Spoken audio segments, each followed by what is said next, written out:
Connecticut's #1 local news. This is Channel 3 Eyewitness News. Good morning. It's Friday, August 19th. I'm Caitlin Nuclo. Here are your top stories. An Ellington man will likely spend the rest of his life behind bars for murdering his wife. Yesterday, Richard DeBate was sentenced to 65 years in prison. Channel 3 Eyewitness News reporter Roger Suzanin is live in the newsroom with the details. And Roger, this was a bittersweet moment for the family. Good morning. You're absolutely right about that, Caitlin. Connie DeBate's family and friends are happy that now Richard DeBate will likely die in jail, but there's no real justice for them because they say Connie was still taken from them. Yesterday, Richard DeBate was finally sentenced to 65 years in prison. But his victim's family members say the moment was not about him. They could feel Connie's presence outside the courtroom. I just feel like, I don't know, a surge from up above. I just feel the strength coming to me, right now. For all of us, she's here. DeBate murdered his wife back in December of 2015. He told police that an intruder broke into their home and committed the crime, but a jury agreed with prosecutors that his story never added up. He stole our best friend. He robbed our children of their best friends. Police say Fitbit technology helped them prove Richard DeBate committed the crime. He said the home intruder killed Connie around 9 a.m., but Connie's Fitbit didn't stop moving until an hour later. Prosecutors say Richard DeBate killed his wife because he was cheating on her and had gotten his mistress pregnant. Still, his lawyer plans to appeal.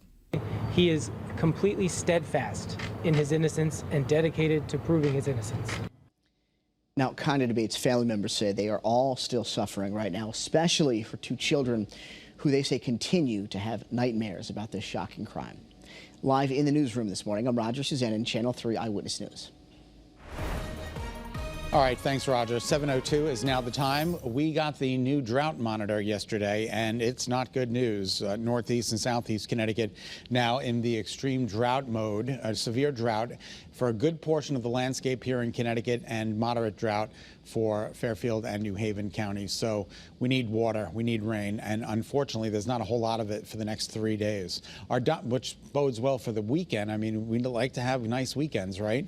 And we're going to get one. We just need that rain. Our early morning dual pole radar scans the state dry. Good morning, everybody. Satellite and radar confirms there's really not a lot going on out there this morning, and it's a great day for the beach with a UV index of 8. Temperatures will be nice and warm in the mid to upper 80s.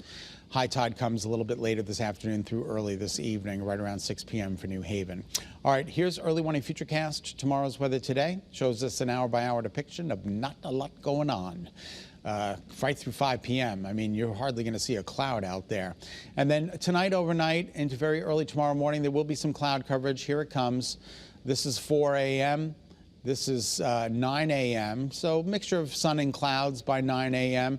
And then during the afternoon, Futurecast is indicating there might be a little pop-up shower. Very brief, very limited in nature, very isolated, but I need to throw that out there for good measure. And then Saturday night looks awesome, as does Sunday. Now, Sunday night, we could feature some rain around here as the next storm system rolls in. It looks like it's moving in a little bit sooner, so could be Sunday night into Monday where we get some beneficial rain. All right, the temperatures out there this morning are cooperating. They're in the mid to upper 50s, low to mid 60s. We've got some upper 60s along the shoreline, but a real delightful start in the dew points. They're in the upper 50s and low 60s as well. So it's fairly comfortable out there, and it's going to be a fairly comfortable day today. The winds are they're kind of variable all over the place, and it's basically calm. All right, more temperatures for you. 59 in Winstead, 63 in Woodbridge, 65 in Storrs, 66 in East Hartford. The numbers are good this morning, and they're going to be climbing. So it's a very nice start. Sunny skies are expected during the day today, and then a hot weekend ahead, including today. We're going to be flirting with that 90-degree mark. So 85 to 90, sunny skies, a hot day today, but comfortably hot, as our chief meteorologist, Mark Dixon, has put down. Comfortably hot, and that means the dew points are going to be fairly comfortable today. There's the Bascule Bridge. Isn't that pretty?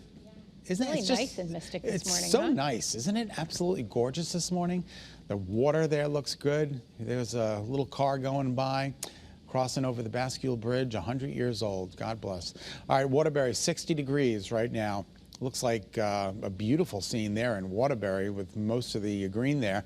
A little bit of fog draped across New Haven. It's really not at the ground level, so we're not too concerned about it. But if you do encounter any fog, just remember to keep your high beams off. And there we have Old Saybrook looking really, really nice. Daytime highs today climb into the upper 80s, right around 90 degrees. And your 7-day forecast includes 90 tomorrow, mixture of sun and clouds, maybe a spot shower tomorrow afternoon.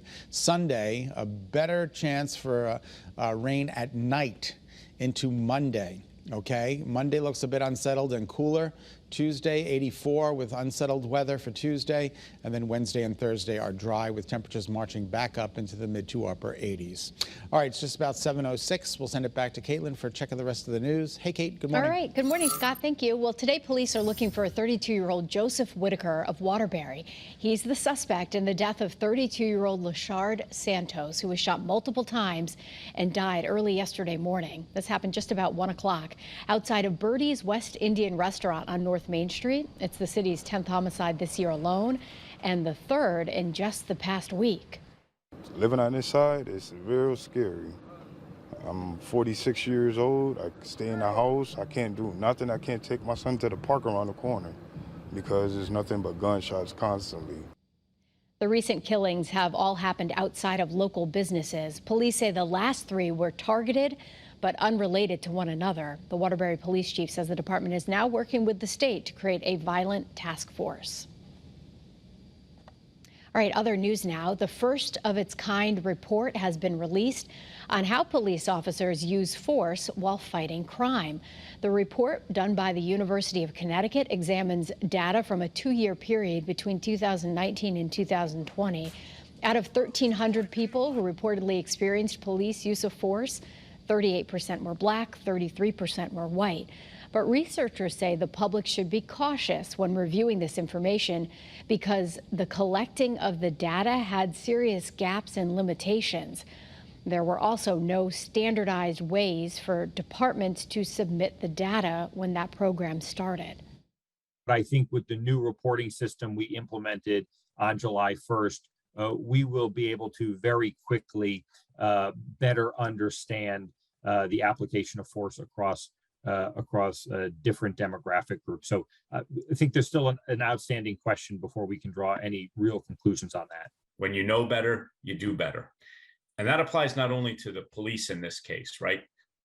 By looking at this data, we will know better what it is that our officers are doing on the street on a statewide basis. Connecticut is the second state in the country to publicly report statewide police use force data. Thanks so much for tuning into Eyewitness News. Remember, you can get news and weather updates anytime on the Channel 3 app. Have a great day.